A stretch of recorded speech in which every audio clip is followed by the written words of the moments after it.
ಕಾಗವಾಡದಲ್ಲಿ ಮದುವೆಯಾಗುವುದಾಗಿ ನಂಬಿಸಿ ಯುವತಿಯೊಬ್ಬಳಿಗೆ ಪ್ರಿಯಕರ ಮೋಸ ಮಾಡಿರುವ ಆರೋಪ ಕೇಳಿಬಂದಿದೆ. ಮೇಘ ಎಂಬ ಯುವತಿಯನ್ನ ಪ್ರೀತಿಸಿ ಬೆಳಗಾವಿಯಲ್ಲಿ 6 ತಿಂಗಳು ಜೊತೆಯಾಗಿ ವಾಸವಿದ್ದ ಉಪ್ಪಾರವಾಡಿ ಅಕ್ಷಯ ಸುಕುಮಾರ ಉಪ್ಪಾರ ಎಂಬ ಯುವಕ ಈಗ ಮದುವೆಗೆ ನಿರಾಕರಿಸಿದ್ದಾನೆ. ನ್ಯಾಯಕ್ಕಾಗಿ ಯುವಕನ ಮನೆ ಮುಂದೆ ಕಣ್ಣೀರಿಟ್ಟು ಪಟ್ಟು ಹಿಡಿದು ಕುಳಿತಿದ್ದರಿಂದ ಕೆಲ ಕಾಲ ಸ್ಥಳದಲ್ಲಿ ಬಿಗುವಿನ ವಾತಾವರಣ ನಿರ್ಮಾಣವಾಗಿತ್ತು. ಈ ವೇಳೆ ಸಾಕ್ಷಿ ನಾಶಪಡಿಸುವ ಉದ್ದೇಶದಿಂದ ಯುವತಿಯ ಮೊಬೈಲ್ ಕಿತ್ತುಕೊಂಡು ಹೊಡೆದಾಕಲಾಗಿದೆ ಎಂದು ಆರೋಪಿಸಲಾಗಿದೆ. ಸ್ಥಳಕ್ಕೆ ಕಾಗವಾಡ ಠಾಣಾ ಪೊಲೀಸರು ಭೇಟಿ ನೀಡಿ ಪರಿಶೀಲನೆ ನಡೆಸಿದ್ದು ತನಿಖೆ ಮುಂದುವರೆದಿದೆ. ಮಾತಾಡ್ಬೇಕಿತ್ತು ಎಲ್ಲರ ಮುಂದೆ ಮೊಬೈಲ್ ಹೊಡೆದಿದ್ದಾವ್ ಹೊಡೆದು ಏನ್ ಮಾಡ್ದೆ ಎಲ್ಲ ನಿಮಗೆ ಗೊತ್ತಾಯ್ತು. ಈಗ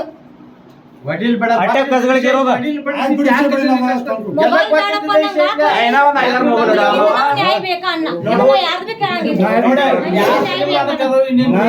ಮೊಬೈಲ್ ಬ್ಯಾಡ್ವಿ ಮೊಬೈಲ್ ಬ್ಯಾಡಿ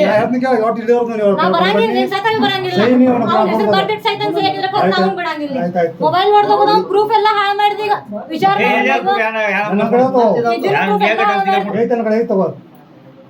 ಎರಡೆರಡು ಸಲ ಪ್ರೆಗ್ನೆಂಟ್ ಮಾಡಿದಾರೆ ನನ್ನ ನೀವು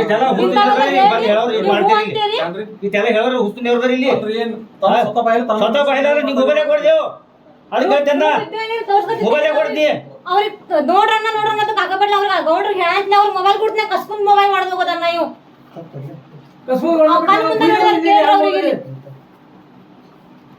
ಇವೆಲ್ಲ ನೀವು ನ್ಯಾಯ ಮಾಡಿ ಕುಡಿ ಬುಕ್ಣೆ ಮಾಡಿದ. ಈಗ ವಿಚಾರ ಮಾಡ್ರಿ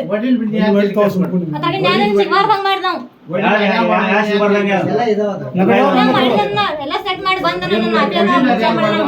ನನಗೆ ಗೊತ್ತಿತ್ತು ಅಂದ ನಾ ಮಾಡಿದನೆಲ್ಲ ಬರೋಬರ ಅಂತಾನ ಖರೆ ಅದಕ್ಕಿಂತ ಹೆಚ್ಚಿತ್ತು ಈ ಫೋನ್ ಅಂತೇಳಿ ನಮ್ಸ್ಕೋತ ನಂಗೆ ಮೋಸ ಮಾಡ್ಕೋತ ಏನಂದೆಲ್ಲ ಹಡಿದ ಮುಂದಿನ ಎಲ್ಲ ನನಗೆ ಗೊತ್ತಿದ್ರು ಭೀ ನನಗೆ ಅವ್ ಮತ್ತೆ ಮೋಸ ಮಾಡ್ಕೋತಿಲ್ಲ ನೀ ಚಲೋ ಇದೆ ಹಾಗೆ ಅಂತೇಳಿ ಮಾಡ್ತಿಲ್ಲ ಅಂತ ಹೇಳಿದವ 2 ತಿಂಗಳ ಹಿಂದನ ಮಾಡ್ಕೊಳಗಿಲ್ಲ ಅಂತ ಹೇಳಿ ನನಗೆ ಮೋಸ ಮಾಡ್ದಂಗ ನನ್ ಕೂಡ ಪ್ರತಿಯೊಂದು ಎಲ್ಲ ಮಾಡಿಬಿಟ್ಟಿದ್ದಾನೆ. ನನ್ನ ಕಡೆ ಎಲ್ಲ ಪ್ರೂಫ್ ಇದಾವೆ ಎಲ್ಲಾನೇ ಇದಾವೆ ನನ್ನ ಕಡೆ. ಇಲ್ಲ ನನ್ನ ಹೆಸರು ಮೇಘ ಅಂತ ಅಕ್ಷಯ್ ಉಪ್ಪಾರ ಅವನ ಹೆಸರು ಉಪ್ಪಾರವಾಡಿ ನಂದು ಕಾಗವಾಡ.